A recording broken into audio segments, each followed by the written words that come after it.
CTS 시청자 여러분, 안녕하십니까? 우리 사회 이슈들을 기독교의 시선으로 들여다보는 CTS 뉴스W의 최진영입니다. 다음 세대 위기라는 말이 끊이지 않고 있습니다. 실제로 최근 10년 사이 교회 학교 학생 수가 약 40% 가까이 감소했다는 조사 결과도 있었는데요. 최근 발표된 여러 조사 결과를 보면 문제는 교회를 떠나는 수준을 넘어 우리 사회의 청소년들이 종교 자체와 점점 멀어지고 있다는 데 있는 것으로 보입니다. 오늘은 그 실태와 원인, 그리고 한국 교회의 과제에 대해 함께 짚어보겠습니다. 한국성결신문 황승영 기자와 함께하겠습니다. 황 기자, 안녕하세요. 안녕하십니까. 최근 한국갤럽 조사에서 우리 사회 청소년들의 종교 실태가 처음으로 공개되었습니다. 결과가 상당히 충격적이었다라고 하는데 어떤가요? 네, 그렇습니다. 13세에서 18세까지 청소년 가운데 83%가 현재 믿는 종교가 없다고 답했습니다. 10명 중에 8명이 이제 무종교인 것인데요. 단순히 그 숫자보다도 더 놀라운 사실이 있는데요. 무종교 청소년의 86%가 태어나서 한 번도 종교를 경험한 적이 없다고 답했습니다. 예전에는 신앙을 갖는 것이 뭐 삶의 기본 문화 가운데 하나였다면 지금 세대는 종교 없이 살아가는 것이 훨씬 자연스러운 환경 속에 살아가고 있는 것입니다. 예. 그렇군요. 정말 충격적이 아닐 수가 없습니다. 많은 분들은 청소년들이 종교에 반감을 가지고 있어서 교회를 떠난다라고 생각하기도 하는데요.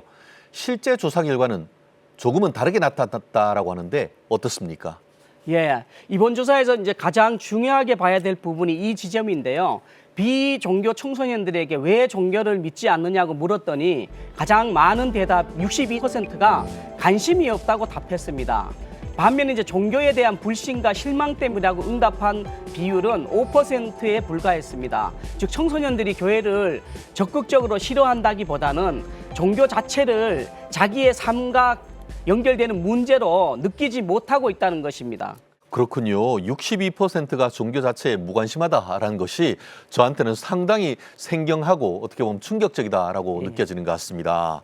그런데 이런 상황 속에서도 개신교가 한국 10대 종교 가운데 가장 높은 비율을 보였다라고 하는데 이러한 점은 한국 교회의 입장에서 의미 있는 것 아니겠습니까?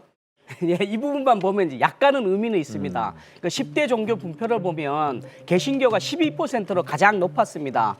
천주교는 3%, 불교는 2%에 불과했습니다. 한국교회 입장에서 보면 조금 희망적인 부분인 건 사실입니다. 여전히 청소년 세대와 가장 많이 접촉하고 있는 종교는 그래도 우리 개신교 기독교라는 것이기 때문인데요. 하지만 동시에 이제 가제도 함께 드러났습니다. 종교가 없는 청소년 가운데 과거에 종교를 경험한 경우도 개신교가 가장 많았습니다. 이게 무슨 말을 의미하냐면 개신교는 청소년과 가장 많이 접촉하기도 하지만 동시에 이탈한 경험도 가장 많은 종교라는 점이죠. 결국 이제 중요한 거는 얼마나 많이 만나고 있느냐도 늘 넘어서 그 만남이 왜 지속되지 못하고 있느냐 그런 지점을 한번 따져봐야 될 것 같습니다. 아무래도 크리스마스 또 혹은 발렌타인데이 이런 것이 동양보다는 어떻게 보면 기독교 문화와 관련되는 부분이 있다 보니까 아무래도 젊은 분들한테 조금 더 관심이 있다라는 그런 느낌도 드는데요. 그런데 더 충격적인 것은 교회를 다니는 청소년들 사이에서도 그 교회의 이탈 징후가 심각하다라는 사실 그 부분이 아니겠습니까? 네, 그렇습니다. 이제 한국교회 다음 세대 트렌드 2026의 조사에 따르면요. 기독교 청소년의 40.9%가 지난 1년 안에 교회를 떠나고 싶다는 생각이 한 적이 있다고 답했습니다. 10명 중 4명 수준인데요. 더 중요한 거는 그 이유인데요. 청소년들이 꼽은 가장 큰 이유는 예배와 설교가 지루하고 의미가 없어졌다고 그렇게 떠나고 싶은 이유를 말했습니다. 이건 단순히 재미없다는 뜻만 아니고요. 자신의 삶과 신앙이 연결되는 의미를 충분히 발견되지 못하고 있다는 뜻으로 봐야 합니다. 반면 이제 교사들이나 사역자들은 학업 부담이나 이제 또래 관계가 주요한 원인으로 봤는데요. 이게 청소년들하고 굉장히 괴리감이 있습니다. 결국 이제 다음 세대의 위기는 숫자 감소 이전에 신앙과 삶의 연결이 약화된다고 있는 것을 볼 수가 있습니다. 그것을 제일 우선적으로 저희가 짚어야 될 것 같습니다. 참 본질적인 부분을 짚고 계시는 것이 아닌가 생각이 듭니다. 예. 그런데 한편으로는 또 희망적인 결과도 있었습니다. 청소년의 절반이 기적은 존재한다라고 믿는다고 하는데 이 부분은 또 어떤지요? 예, 뭐 이 부분은 굉장히 중요한 부분인데요. 기적이 존재한다고 답변한 학생이 청소년인의 50%가 넘었습니다. 반면 이제 절대자나 신이 존재하는 응답은 그보다 조금 낮은 27%였는데요. 이 결과는 청소년들이 영적 감수성 자체가 아직 완전히 사라지지 않는 것이라는 걸 보여주고 있다는 것이거든요. 초월적인 것에 대한 감심이나 감각이 아직 우리 청소년들에게 남아 있다는 거죠. 이제 그것이 이제 기존 공동체나 신앙 언어와 잘 연결되고 있지 않는 것이 이제 문제거든요. 이런 신앙적인 감수성을 잘 신앙과 연결한다 그러면 우리 청소년들이 종교 감수성도 높여지고 교회를 떠나지 않고 신앙 생활을 잘 할 수 있다는 반증으로 볼 수 있을 것 같습니다. 그렇군요. 예. 결국 기독교의 본질을 우리 청소년들의 눈높이에 맞추는 그런 어떤 기성세대의 노력이 좀 필요하지 않을까 하는 그런 시사를 하는 부분이 아닌가 싶습니다. 네, 그렇습니다. 그렇다면 한국 교회는 앞으로 무엇을 어떻게 고민하는 것이 좋을까요? 예, 이번 조사와 이제 전문가들의 분석을 종합하면 세 가지 과제가 공통적으로 이제 제기됩니다. 먼저 이제 예배의 본질 회복인데요. 청소년들은 단순히 이제 재미를 원하는 세대가 아니라 오히려 진짜를 원한다는 게 전문가들의 분석입니다. 예배와 설교가 청소년들의 삶과 연결되는 자리로 회복돼야 된다는 지적이 많습니다. 그리고 이제 관계 공동체 회복인데요. 앞서 말씀드린 것처럼 청소년들의 44%가 정서적 어려움을 겪으면서도 절반 이상이 혼자 삭히고 있었습니다. 그러니까 조사에서 드러났듯이 교회가 이제 프로그램 중심보다는 마음을 나눌 수 있는 관계 공동체로 가야 한다는 목소리가 높았습니다. 그리고 마지막으로 이제 가정신앙 전수인데요. 이 부분이 가장 중요한 것 같은데요. 이제는 주일 몇 시간만으로는 한계가 있다는 것이 공통된 지적입니다. 이제 부모가 신앙 교육의 1차적인 주체가 되어야 되고 교회는 부모를 돕는 구조로 바뀌어야 된다는 것입니다. 그러니까 최근에는 이제 자녀 연령별 부모 그룹을 중심으로 교회 교육을 구조를 재편해야 된다는 제안도 현장에서 나오고 있고요. 부모뿐만 아니라 이제 조부모도 다음 세대 교육을 참여해야 된다는 그런 주장도 나오고 있습니다. 결국 이번 조사가 던지는 핵심 메시지는 학생 수를 늘리는 것만이 아니라 신앙이 삶으로 이어지는 구조를 만드는 것이 중요한데 그것이 교회뿐만 아니라 가정으로 이어져야 된다는 것입니다.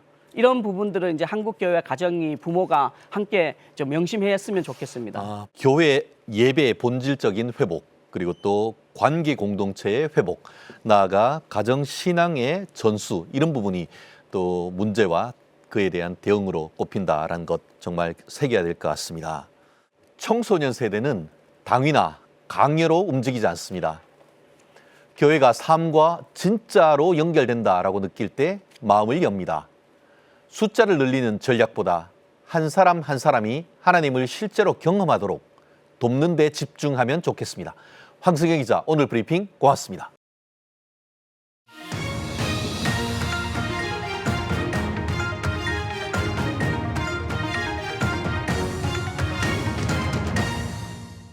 과학하면 흔히 진화론이 떠오릅니다. 그런데 성경의 기록을 과학적으로 탐구하는 분야가 있다는 사실 알고 계셨나요? 바로 창조과학입니다. 신앙과 과학은 서로 충돌한다라고 생각하기 쉽지만 창조과학은 오히려 두 영역이 함께 걸어갈 수 있다는 놀라운 가능성을 보여주는데요. 오늘 이 시간에는 창조과학 전문가로도 잘 알려주신 김명현 박사님과 함께 창조과학이 무엇인지, 또 우리 신앙과 삶에 어떤 의미를 주는지 자세한 이야기 나눠보도록 하겠습니다. 박사님, 반갑습니다. 반갑습니다.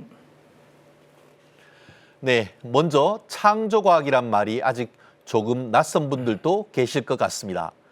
창조과학은 어떤 학문이고 또 우리가 흔히 아는 일반 과학과는 어떤 점이 다른지 좀 쉽게 설명해 주시겠습니까, 박사님? 예. 우리가 살고 있는 이 우주가 우연히 생긴 것이 아니라 하나님이 창조하신 것이라고 성경에 기록이 돼 있죠. 근데 그 창조에 대한 과학적인 증거들을 연구하는 학문이 창조과학입니다. 보통 많은 사람들이 창조를 어떻게 과학적으로 증명을 하느냐 이런 생각을 가지고 있습니다. 예, 물론 창조를 증명 못합니다. 예, 과학에는 증명이라는 단어가 있고 증거라는 단어가 있습니다. 다시 관찰할 수 있는 것이 증명입니다. 그리고 예외가 없어야 되겠죠. 근데 창조이든 진화이든 과거에 있었던 사건이기 때문에 그것을 다시 관찰한다는 것은 불가능합니다. 결국 창조이든 진화이든 실험적인 증명은 불가능하다는 것입니다. 그러면 우리가 어떻게 해야 되느냐 하는 것인데 증명이 아닌 증거라는 것이 있습니다.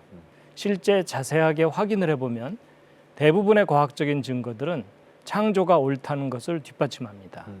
창세기 1장 빛이 있으라라는 네. 그 내역을 정말 말씀 그대로 네. 입증하는 학문이 창조과학이다라는 그런 느낌이 드는 것 같습니다. 네. 박사님은 어떤 근거를 통해 창세기가 실제 역사다라는 사실을 보여주고 계신지 궁금하고요. 사람들에게 가장 설득력 있게 다가가는 부분은 무엇이다라고 생각하시는지요? 예. 사람을 포함한 생명체가 창조되었다는 강력한 과학적인 증거가 발견됐습니다. 그게 뭐냐면 DNA입니다. 모든 제품들은 설계도를 가지고 있습니다. 그런데 설계도가 있으면 그 배경에는 반드시 설계자가 존재합니다. 근데 놀랍게도 사람의 설계도로 확인된 물질이 DNA입니다. 왜냐하면 DNA는 우리 몸의 머리부터 발끝까지 모양과 형태가 어떤 모습일지에 대한 모든 정보가 암호처럼 담겨 있거든요. 결국 모든 생명체는 세포 속에 설계도를 가지고 있습니다. 그러면 아까 아주 단순한 논리이지만 설계도가 있으면 반드시 그 배경에는 설계자가 있습니다. 또 설계도를 잘 들여다보면 설계자가 얼마나 똑똑한지도 짐작할 수 있거든요. 근데 우리 몸속에 있는 DNA는 인간이 만드는 최신형 반도체보다도 훨씬 그 속에 담겨있는 정보의 양이 100만 배 이상 더 많습니다. 그러니까 최첨단 반도체보다도 훨씬 훌륭한 작품이 DNA인 거죠. 만약에 반도체가 저절로 생길 수 있다면 생명체도 저절로 생길 가능성이 있겠죠. 근데 반도체는 절대로 저절로 생길 수 없습니다. 지혜와 능력의 작품입니다. 그렇다면 그보다 100만 배 이상 수준이 높은 생명체의 설계도는 인간을 뛰어넘는 전능자의 작품이라고 인정해야 옳다는 것입니다. 그래서 어찌 보면 현대과학이 발전하면서 창조의 가장 강력한 증거가 발견된 것이 DNA라고 할 수가 있겠습니다. 창세기를 읽어보면 이제 아담이 흙으로 만들어졌다. 하와는 아담의 갈비뼈를 꺼내서 만들었다 하니까 이게 과학적이라고 여기기보다는 신화처럼 여겨지죠. 근데 저도 처음엔 그렇게 생각을 했었는데 제가 이제 과학을 이제 깊이 공부를 하고 났더니 갈비뼈 꺼내서 사람 만들었다는 이야기가 너무나 과학적인 이야기입니다. 인간 복제의 가장 기본적인 원리가 뭐냐면 사람 몸에 있는 줄기세포 하나를 꺼내서 그것을 잘 분열시켜서 키우면 그 사람과 똑같은 사람을 또 하나 만들 수 있다는 것입니다. 그런데 아담의 갈비뼈를 꺼내서 여자를 만든 이야기는 아담의 몸의 일부를 꺼내서 또 하나의 사람을 만들었다는 겁니다. 인간 복제하고 원리가 똑같습니다. 과학이 발달할수록 오히려 성경에 기록된 내용이 현실적으로 가능하다는 것을 뒷받침해 주는 거죠.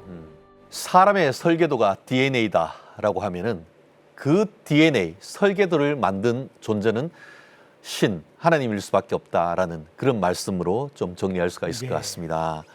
노아의 홍수 이야기는 성경에서 아주 중요한 사건으로 기록되어 있습니다. 하지만 과학적으로는 논란이 많은 것도 사실인데요. 우리 박사님께서는 이 사건, 노아의 방주 사건을 뒷받침하는 과학적 증거로 어떤 사례를 제시할 수 있으신지요? 지금 지구의 표면과 그 내부는 구성 성분이 좀 다른데 지구 표면 지각이라고 하거든요. 지구 그렇죠. 껍질. 그 밑에 있는 부분은 화산 활동으로 생긴 화성암들입니다. 그리고 퇴적암이거든요. 그런데 지금 현재 지구 곳곳에서 화산들이 터지면서 이 화성암들이 지구 표면을 덮는 속도가 있고 그리고 퇴적층이 형성돼서 지구 표면을 덮는 속도가 있는데 화성암이 지구 표면을 덮는 속도가 훨씬 빠릅니다. 지구 전체 통계를 해보면. 그러면 생각해보면 땅 속도 화성암이 대부분이고 터져나와서 덮는 속도도 화성암이 빠르다면 지금 현재 지구 표면은 화성암으로 거의 다 덮여 있어야 됩니다. 그렇죠. 예. 근데 놀라운 사실은 지금 현재 지구 표면의 70%가 퇴적암입니다. 결론은 지금 현재로부터 그리 오래지 않은 과거에 지구 전체가 홍수를 겪으면서 퇴적층으로 완전히 덮였던 때가 있었다는 강력한 증거입니다. 최근에는 성경 속 사건들의 날짜를 과학적으로 검증하는 이른바 성경 연대기 작업을 하고 계신다라고 들었습니다. 지금까지 어느 정도 진행되었는지, 그리고 이 작업이 성경을 이해하는 데 어떤 도움을 줄 수 있는지 한번 쉽게 설명해 주실 수 있겠습니까? 예.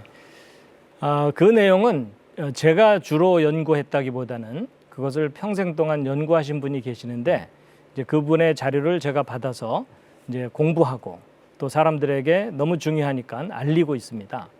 성경 속의 구체적인 중요한 사건들의 연도뿐만 아니라 날짜까지 알아내는 작업입니다. 뭐 예를 들어 모세가 이집트를 탈출했다. 그러면은 이제 많은 사람들은 했겠지 뭐 이 정도인데 모세가 이집트를 탈출한 때가 BC 몇 년, 몇 월, 며칠인지를 확인할 수가 있는 작업입니다. 그것이 왜 가능해졌냐면 과학이 발달하면서 특히 컴퓨터가 개발되면서 천문학적인 자료와 그리고 달력 시스템을 이용해서 구체적인 날짜까지 확인할 수가 있게 되었습니다. 특히 구약 역사의 역사 연구의 중요한 기준이 되는 바벨론 제국 왕국의 느부갓네살이 남유다를 멸망시키고 예루살렘을 파괴시킨 사건이 있었습니다.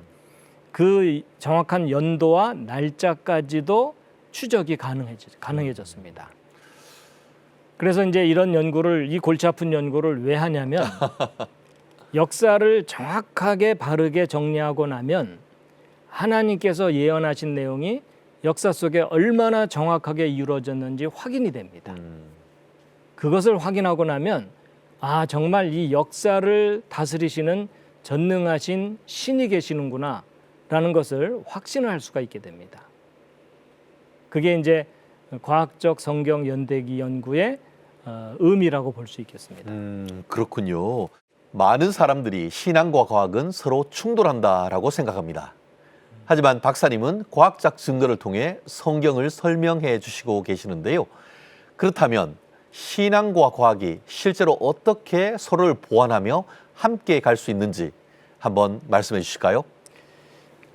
어떤 주장이 진리인 것을 객관적으로 인정받으려면 적어도 두 가지를 만족시켜야 되는데 하나는 역사적으로 사실이냐, 또 하나는 과학적으로도 분명한 증거를 가지고 있어야 됩니다.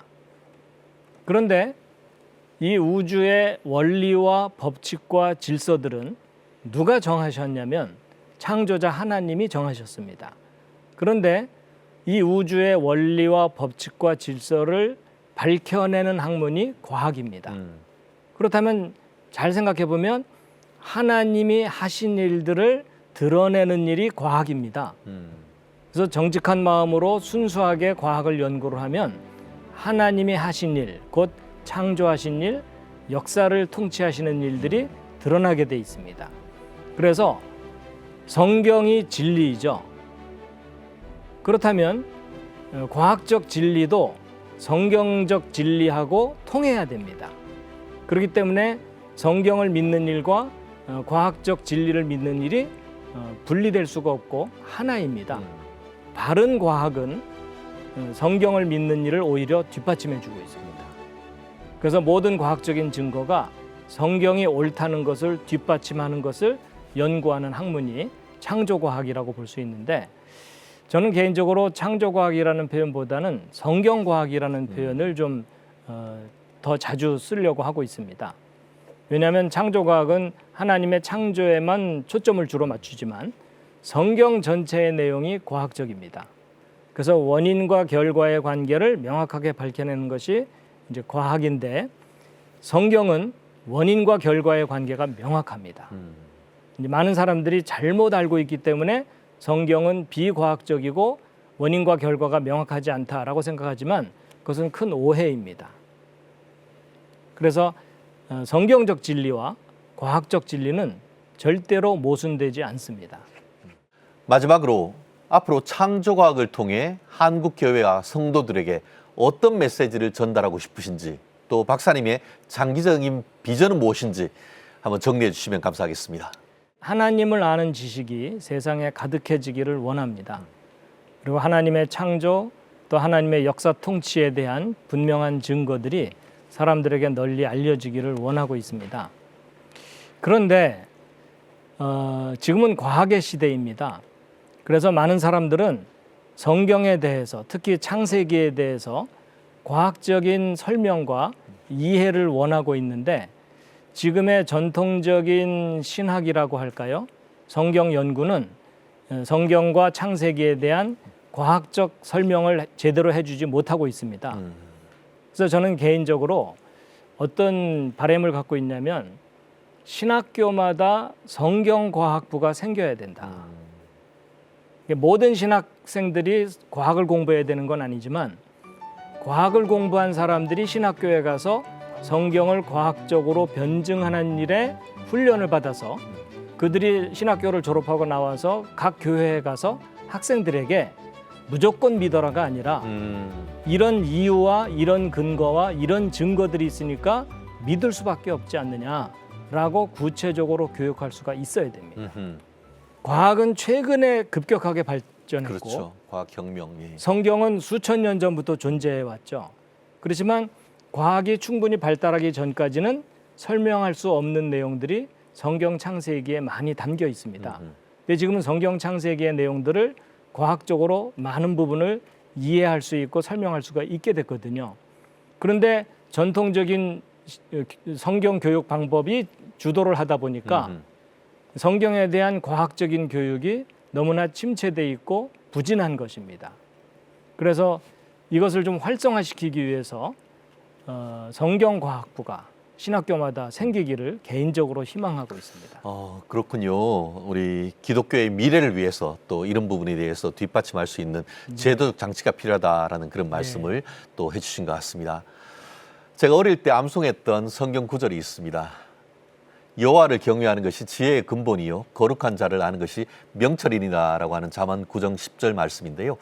아마 그 박사님께서 말씀해 주시는 그 근본적인 우리의 지혜를 또 한번 되새기는 말씀이었던 것 같습니다. 창조과학이 과학과 신앙의 갈등을 넘어 오히려 성경의 진리를 더 깊이 이해할 수 있도록 길을 열어준다는 것을 오늘 확인할 수가 있었습니다. 앞으로 창조과학이 믿음을 지키고 세상을 향해 담대히 복음을 전하는 데 든든한 토대가 되기를 소망하며 CTS 뉴스 W 오늘은 여기까지입니다. 한국 교회가 주목해야 될 진짜 뉴스로 다시 찾아뵙겠습니다. 시청해 주신 여러분 고맙습니다.